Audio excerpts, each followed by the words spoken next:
나다 6번째 시간입니다. 나는 부활이요 생명이라 하는 제목으로 말씀의 은혜 나누겠습니다. 우리 늘 복습하고 있지요. 요한복음의 기록 목적 기억하십니까? 2가지 있다고 그랬죠. 첫 번째는 예수님이 하나님의 아들 그리스도이심을 믿게 하려고 기록했고요. 두 번째는 그 이름을 힘입을 때 생명을 얻는다는 것, 이걸 알게 하시려고 요한복음을 우리에게 주셨습니다. 그래서 이 2가지 사실을 분명하게 하시기 위해서 예수님이 나는 누구다, 나는 무엇이다 7대 선언을 하셨다고 그랬죠. 떡빛 양손 북일참, 오늘도 한번 외워볼까요? 떡빛 양손 북일참. 하나씩 해볼까요? 우리 첫 번째는 두 번째는 세 번째는 네 번째는 다섯 번째는 여섯 번째는 일곱 번째는 네 번째까지는 잘하시는, 5번째부터는 가물가물해지는 느낌입니다만 아주 잘하셨습니다. 떡빛 양손 북일참, 우리 예수님이 누구이신지를 드러낸 이야기고요. 이 이야기들을 살펴보면서 우린 2가지 목적을 확인해야 되는 거죠. 예수님이 정말 그리스도 맞으시구나, 예수님의 이름을 힘입을 때 생명을 얻는구나, 이거를 이제 확인하시면 되는 거예요. 오늘 이제 5번째 시간입니다. 나는 부활이요 생명이라. 이 말씀의 의미를 살펴보도록 하겠습니다. 오늘 이 말씀을 하신 이야기의 배경을 살펴보면 나사로라고 하는 사람이 있었습니다. 그에게는 2명의 여동생이 있었는데 마르다와 마리아였습니다. 많이 들어보셨죠? 이 마르다와 마리아의 오빠가 나사로예요. 베단이라고 하는 동네에 살았는데 예수님이 베다니에 가실 때면 종종 이 집에 들리셨고 이들을 아끼셨고 사랑하셨습니다. 이들을 굉장히 귀하게 여기셨어요. 우리가 알잖아요. 마르다와 마리아의 그 분주히 음식 준비한 사건과 마리아는 예수님 발치에서 말씀을 들은 사건, 그 집이 나사로의 집이었던 거예요. 하시는 분이 계실 수도 있어요. 바로 그 집입니다. 근데 어느 날 나사로가 죽을 병에 걸린 겁니다. 심각한 병에 걸렸고 마르다와 마리아가 손 쓸 수 없게 되니까 사랑하는 예수님께 도움을 요청을 하게 되죠. 사람을 보내서 사랑하는 나사로가 병들었나이다, 주님께 말씀을 드려요. 그러나 예수님이 이 이야기를 들으시고는 이렇게 말씀을 하십니다. 요한복음 11장 4절, 예수께서 들으시고 이르시되 이 병은 죽을 병이 아니라 하나님의 영광을 위함이요 하나님의 아들이 이로 말미암아 영광을 받게 하려 함이라 하시더라. 아멘. 여러분, 마르다와 마리아는 지금 굉장히 심각한데, 오빠가 죽을 수도 있는 위급한 상황인데 예수님은 이걸 보면서 뭐라고 말씀하세요? 이것은 하나님의 영광을 위한 일이다. 여러분, 이것이 우리와 주님과의 관점의 차이입니다. 우리도 동일해요. 우리 앞에 심각한 문제가 일어나고 어려운 일들이 찾아옵니다. 그 일 때문에 절망하고 낙심하기도 해요. 그러나 그것이 주님의 관점에서는 하나님의 영광을 위한 일일 때가 있다는 거예요. 그러므로 우리 앞에 문제가 있고 어려움이 있을 때 우리는 어디로 가야 되냐면 주님께로 가야 됩니다. 왜냐하면 우리의 문제를 하나님의 영광으로 바꾸실 수 있는 분은 우리 주님밖에 없으니까요. 그 주님께로 나아가야 돼요. 그러므로 여러분, 문제를 주실 때는 여러분 보고 풀어보라고 주시는 게 아니라고 그랬죠? 문제를 왜 주십니까?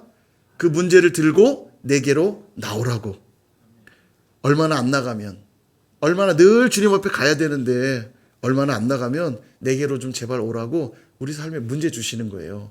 그러므로 문제가 생겼다 그럼 빨리 뭐를 떠올리라고요? 내게로 나오라고 하시는구나. 그 문제를 들고 주님께 나가시면 돼요. 그러면 주님은 우리의 그 문제를 하나님의 영광으로 바꿔주실 줄로 믿습니다. 근데 이 긴박한 상황에서, 오빠가 다 죽어가는 긴박한 상황에서 황당한 일이 벌어집니다. 요한복음 11장 5절에서 6절에 보니까 예수께서 본래 마르다와 그 동생과 나사로를 사랑하시더니 나사로가 병들었다함을 들으시고 그 계시던 곳에 이틀을 더 유하시고. 아멘. 사랑하셨대요, 이들을. 그것까지 좋아요. 그러면 바로 가야 되는 거 아니에요? 사랑하시니까 빨리 당장 달려가서 고쳐주셔야 될 것 같은데 이틀을 그 자리에서 더 보내셨대요. 이 긴박한 상황에서 오빠가 당장 죽을지도 모르겠는데 이틀을 더 유하셨대요. 좀 황당한 상황이죠? 이틀을 더 유하는 바람에 어떤 일이 벌어졌느냐? 요한복음 11장 11절, 이 말씀하시되 또 이르시되 우리 친구 나사로가 잠들었도다. 그러나 내가 깨우러 가노라. 여기 이게 취침했다는 뜻이 아니죠. 예, 성경에서 잠들었다는 건 죽었다는 얘기예요. 그러니까 이틀을 유하는 바람에 어떤 일이 벌어졌냐면 나사로가 죽은 거예요. 아니나 다를까 마르다 집에 도착을 했을 때 마르다는 주님께 이렇게 이야기합니다. 요한복음 11장 21절. 마르다가 예수께 여짜오되 주께서 여기 계셨더라면 내 오라버니가 죽지 아니하였겠나이다. 요걸 조금 각색하면 이런 거예요. 주님 왜 이제 오셨어요? 주님 좀만 더 빨리 오셨으면 좋았을 텐데 이미 오빠 죽었어요. 왜 이렇게 늦으셨어요 주님? 이런 거 아닙니까? 그죠? 그러니까 이틀을 왜 더 유하신 거예요? 결론적으로 나사로가 죽기를 기다리신 거예요. 일부러 나사로 죽은 다음에 오시려고 이틀을 더 기다리신 거예요. 황당하죠? 여러분 주님의 일하시면 나의 생각과 다를 때가 많습니다. 내 생각엔 지금 주님이 오셔야 될 것 같은데 주님은 더 기다리실 때도 있는 거예요. 그래서 내 관점으로 자꾸 바라보면 주님의 일하심을 놓치게 됩니다. 그러니까 우리 입에서 나오는 거라고는 불평과 원망과 탄식밖에 없죠. 믿음은 뭘까요? 온전히 하나님을 의지하는 게 믿음 아닌가요? 그게 믿음이잖아요. 그러므로 내 것을 보지 않고 이제는 하나님만 보겠습니다의 고백이 믿음의 고백이에요. 그러므로 믿음이란 뭐냐? 나의 끝이 하나님의 시작임을 아는 것. 여러분 이게 믿음입니다. 근데 우리는 참 믿음을 많이 오해해요. 자꾸 무대포 정신이라고 생각합니다. 밀어붙이는 게 믿음이고 모든 걸 다 쏟아붓는 게 그냥 믿음이라고만 생각해요. 그게 내 열정이라면 무슨 의미가 있습니까? 내가 죽은 나사로 살릴 수 있습니까? 내가 뭔가를 열심히 한다고 되는 문제가 아니에요. 믿음은 온전히 주님을 의지하는 것. 내가 아무것도 아니고 우리 주님만 전능한 분임을 믿고 받아들이는 것. 이게 믿음의 모습이죠. 변화산 아래서도 그런 일이 있었잖아요. 귀신 들린 아들을 고쳐달라고 그 아버지가 예수님께 나옵니다. 할 수 있거든. 하실 수 있거든. 우리 아들을 좀 고쳐주시면 안 될까요? 그래서 주님이 할 수 있거든이 무슨 말이냐. 믿는 자에겐 능치 못함이 없느니라. 그럼 그 다음 고백이 뭐 해야 돼요? 제가 많이 믿을게요. 그래야 되는 거 아니에요? 근데 그의 고백은 이랬습니다. 나의 믿음 없음을 불쌍히 여겨 주십시오. 여러분 이게 기독교의 믿음의 고백이에요. 나는 아무것도 아닙니다. 주님만 하실 수 있습니다. 나의 믿음 없는 것조차도 하나님께는 능력이 될 수 있다는 걸 인정하는 게 이게 믿음의 태도예요. 나의 믿음 없음을 불쌍히 여겨 주십시오. 그럴 때 주님이 일하시는 거예요. 그래야 주님이 일하신 게 온전히 드러나지 않겠어요? 우린요 요만큼이라도 내가 숟가락 하나 올려놓으면요 내가 있다고 떠드는 존재입니다. 내가 기도 열심히 해서 된 거고 내가 열심히 헌금했기 때문에 된 거고 교회도 그래요. 교회도 조심하셔야 됩니다. 헌신 많이 하는 분들, 헌금 많이 하는 분들 조심해야 돼요. 가끔 하나님께 온전히 올려드려야 될 영광들을 내가 남들보다 숟가락이 조금 더 크다는 이유 때문에 내가 한 것처럼 착각하는 분들이 있어요. 어깨에 힘 주시는 분들이 있습니다. 그건 믿음의 모습이 아니에요. 진정한 믿음은 나는 아무것도 아니고 주님이 능하십니다. 나는 아무것도 할 수 없고 주님만 하실 수 있습니다. 이게 믿음이에요. 그래서 주님은 나사로가 죽기까지 기다리셨던 거예요. 빨리 나의 어떠함을 포기하는 게 믿음으로 나아가는 길입니다. 그렇게 마르다와 마리아가 이미 죽은 오빠를 보면서 절망하고 있을 때 비로소 주님이 일하기 시작하죠. 확인을 해볼까요? 마르다와 마리아가 예수님과 함께 예수님이 사람들을 데리고 나사로가 묻혀있는 돌무덤을 향해 갑니다. 그리고 이 돌무덤 앞에서 이렇게 말씀하세요. 요한복음 11장 39절. 예수께서 이르시되 돌을 옮겨 놓으라 하시니 그 죽은 자의 누이 마르다가 이르되 주여 죽은 지가 나흘이 되었음에 벌써 냄새가 나나이다. 아멘. 돌무덤 안에 나사로를 안치했고 이 돌무덤을 열라는 거예요. 그러자 나흘이 지났다. 여러분 나흘 4일이잖아요. 4일. 모든 가능성이 사라졌다는 걸 이야기하고 있는 겁니다. 뭐 고대에도 그랬지만 요즘에도 우리가 장례를 치르면 며칠 장하죠? 3일 장하죠. 왜 3일 장을 하냐면 사람이 혹시 죽었다가 혹시 다시 깨어나거나 살아날 수 있는 가능성을 최대 3일로 보는 겁니다. 3일이 지나면 이미 시신이 부패하거든요. 그러니까 최소 3일까지 기다렸다가 장례 치르는 겁니다. 근데 지금 며칠이 지났냐면 4일이 지났어요. 그러니까 확실히 죽었다는 거 지금 말하고 있는 겁니다. 그러니까 이미 시신이 부패해서 냄새가 납니다. 주님 뭐 하려고 그러세요? 그 얘기하는 거예요. 모두 다 이걸 확인했습니다. 나사로에게는 이제 더 이상 아무 가능성이 없다는 거 확인한 상황에서 주님이 명령하세요. 요한복음 11장 43절에서 44절. 이 말씀하시고 큰 소리로 나사로야 나오라 부르시니 죽은 자가 수족을 배로 동인 채로 나오는데 그 얼굴은 수건에 쌓였더라. 예수께서 이르시되 풀어놓아 다니게 하라 하시니라. 아멘. 분명히 죽어서 염을 다 했잖아요. 염한 상태로 시신을 눕혀놨는데 이 시신이 염한 상태 그대로 걸어 나오는 거예요. 얼마나 놀랐겠습니까? 이 장면을 본 많은 이들이 주님께 부활의 능력이 있음을 확인을 했을 겁니다. 그리고 며칠 후에 이제 주님은 십자가에서 죽으시고 3일 만에 부활하실 거거든요. 그때 이 주님의 부활 소식을 들었을 때 정말 부활이 사실이구나. 죽은 자가 살아난다는 것이 사실이구나. 이것을 확인하면서 예수님이야말로 우리의 그리스도 메시아요. 예수님만이 우리에게 생명 주시는 분이구나. 여러분 이걸 고백하게 되었을 겁니다. 그래서 오늘 주님이 선포하고 계신 거예요. 오늘 본문 25절 26절. 예수께서 이르시되 나는 부활이요 생명이니 나를 믿는 자는 죽어도 살겠고 무릇 살아서 나를 믿는 자는 영원히 죽지 아니하리라. 이것을 너가 믿느냐? 이 말씀 하시는 겁니다. 사랑하는 여러분, 예수님이 나는 부활이요 생명이라고 하신 이 말씀 믿고 우리에게 좀 적용을 해보려고 합니다. 두 가지로 적용할 수 있는데요. 이 말씀 안에 담긴 첫 번째 의미, 주님의 부활이 나의 부활이라는 걸 말씀하고 있는 겁니다. 여러분 어떤 사실이 사실로 입증되기 위해서는 두세 사람의 증인이 반드시 있어야 됩니다. 이게 율법에도 그렇게 기록이 되어 있고요. 우리 사회법에서도 재판장에서 그것이 사실로 입증되려면 증인들이 필요하고요. 증인이 많으면 많을수록 그것은 사실로 받아들입니다. 아주 핵심적인 존재가 증인이라는 존재죠. 예수님 부활도 사실이라는 걸 성경은 이미 입증하고 있습니다. 고린도전서 15장 3절에서 8절에 보니까 내가 받은 것을 먼저 너희에게 전하였노니 이는 성경대로 그리스도께서 우리 죄를 위하여 죽으시고 장사 지낸 바 되셨다가 성경대로 사흘 만에 다시 살아나사 5절 게바에게 보이시고, 게바는 누굽니까? 베드로죠. 베드로가 이것을 보았고 후에 12제자가 봤고요. 6절 그 후에 500여 형제에게 일시에 보이셨나니 그 중에 대다수는 살아있고 어떤 사람은 잠들었으며, 이 500여 형제는 당시에 예수님 주변에 함께 있었던 이후에 초대교회에 함께 활동했던 사람들이겠죠. 예수님이 죽으시고 부활하신 다음에 바로 승천하신 게 아니고요. 부활하신 후에 40여일 동안 이 땅에 머무르시며 하나님의 나라에 대한 것들을 가르치셨다고 성경이 말하거든요. 그러니까 상당히 많은 사람들이 부활하신 주님을 직접 목격하고 그분께 가르침을 받았다는 얘기입니다. 그 숫자가 500여 형제나 된다는 거예요. 7절 그 후에 야고보에게 보이셨으며, 여러분 야고보는 누구냐면 주님의 친형제 야고보입니다. 제자 야고보 말고요. 주님의 친형제 야고보.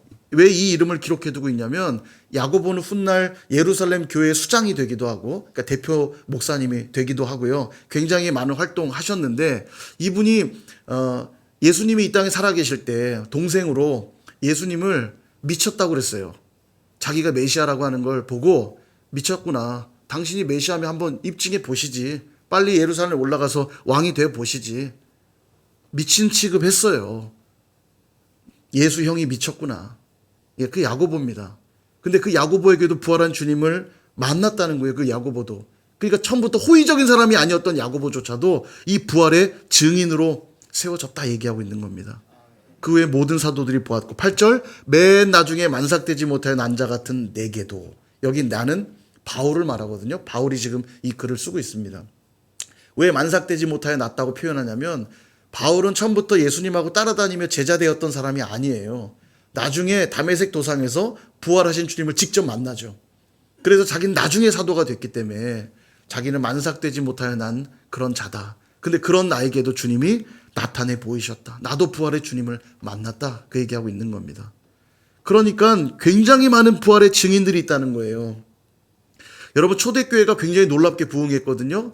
막 3,000명, 5,000명씩 전도되고 교회로 들어왔습니다. 이 놀라운 부흥이 있었던 것, 이 부활신앙이 있었기 때문이고요. 초대교회는 또 엄청난 핍박과 박해가 많았는데도 그들이 흔들리지 않는 신앙을 지킬 수 있었음도 이 부활 신앙이 그들에게 있었기 때문입니다. 주님의 부활을 직접 목격했고 주님이 부활하셨기에 나도 주님처럼 부활할 것이라고 하는 이 확신이 그들에게 있었기 때문에 이 초대교회가 부흥했던 거예요.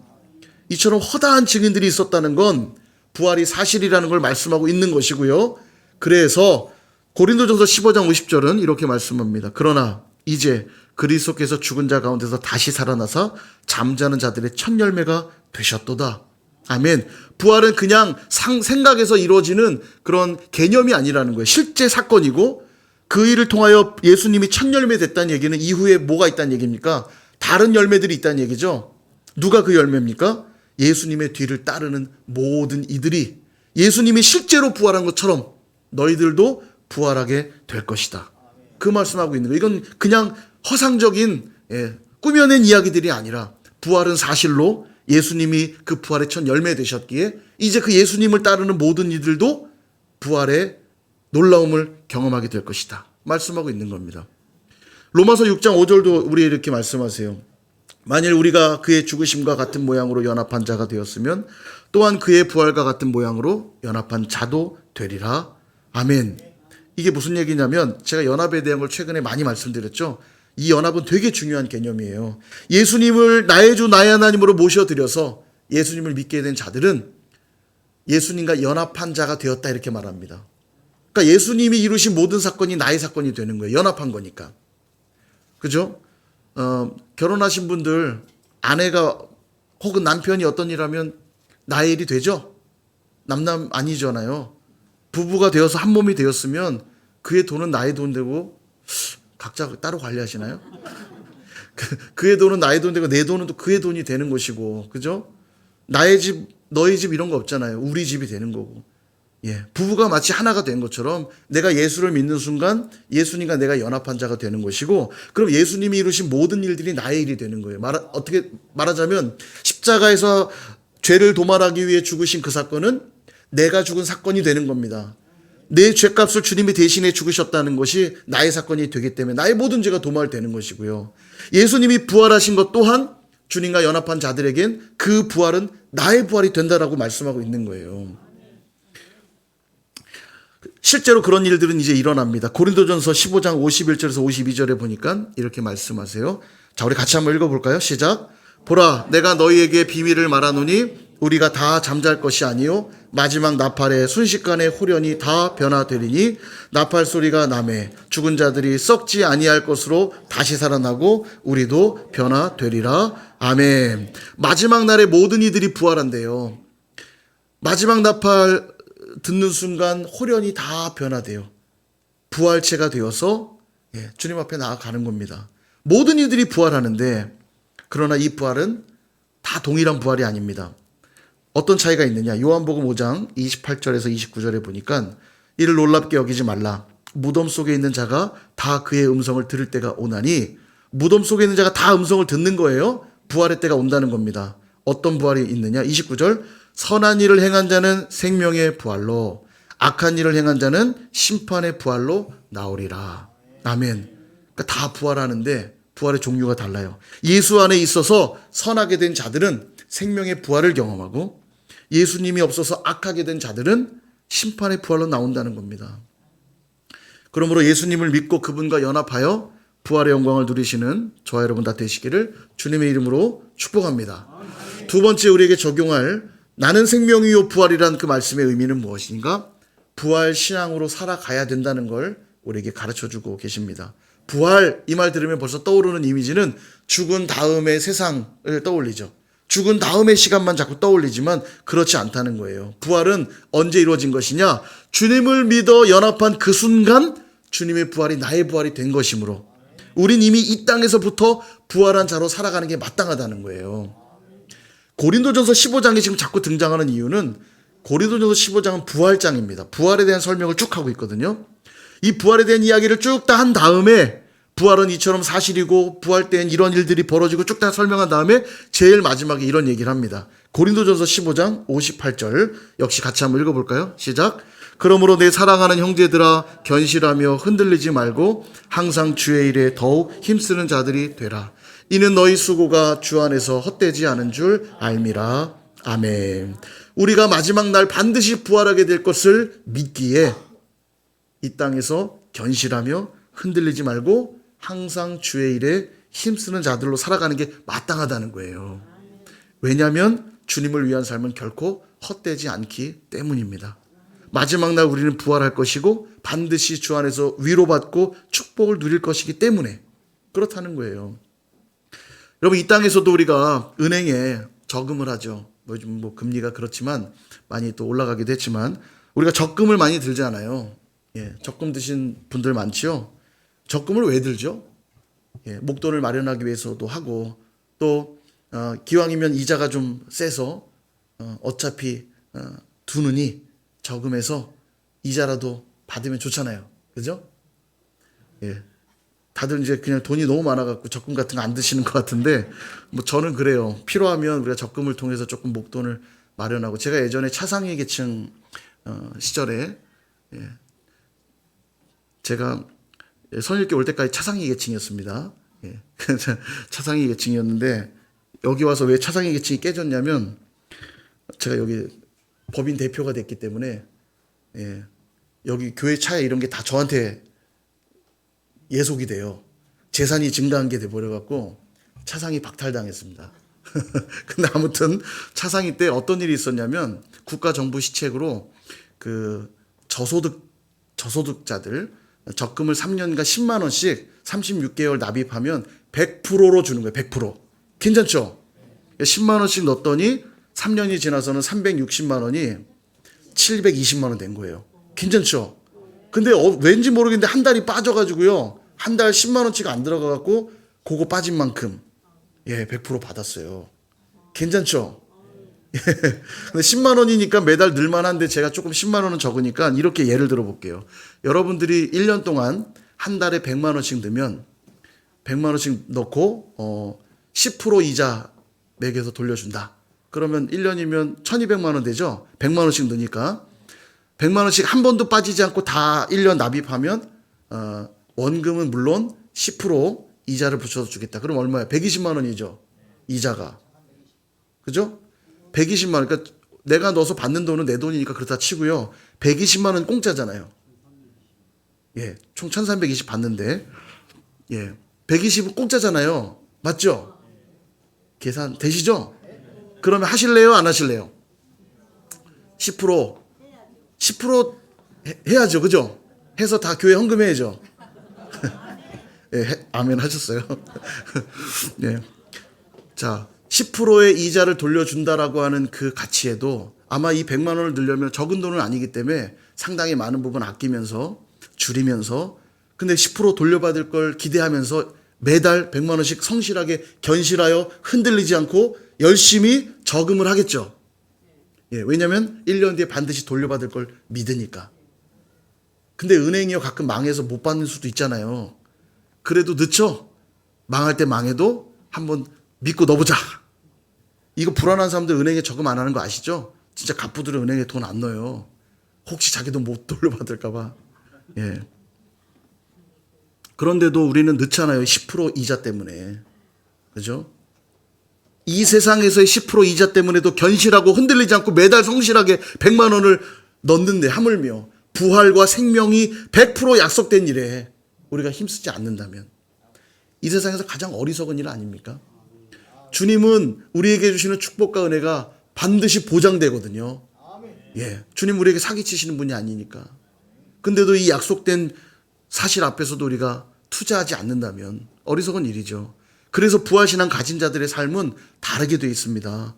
세상 사람들이 볼 땐 이해가 안 되죠. 먹고 살기도 바쁜데 왜 저렇게 맨날 가서 예배하고 왜 맨날 저 기도한다고 그러고 봉사한다고 그러고 전도한다고 그러고 헌금한다고 그러고 선교한다고 그러고 왜 저러고 있을까?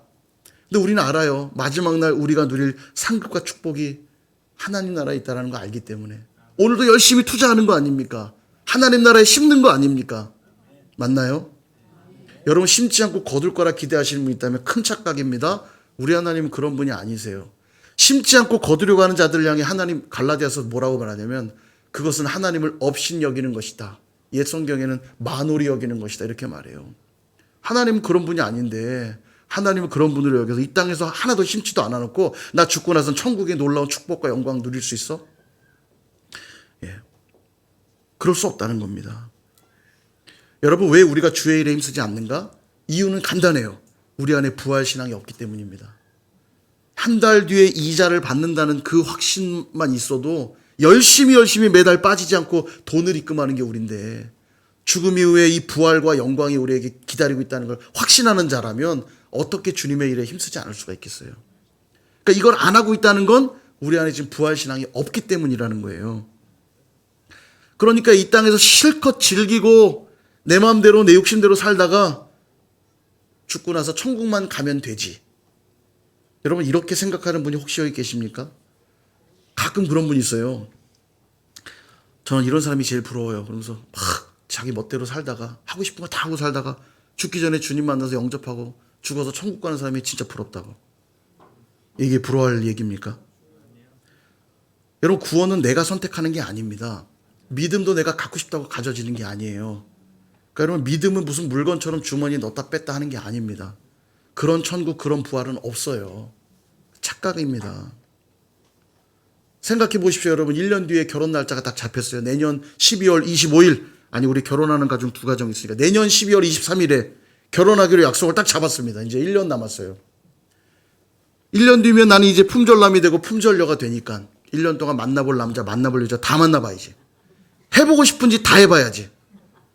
여러분, 그렇게 하면 그 결혼 성사 되겠습니까? 아니죠. 그 사람하고는 정말 하고 싶지 않을 거예요.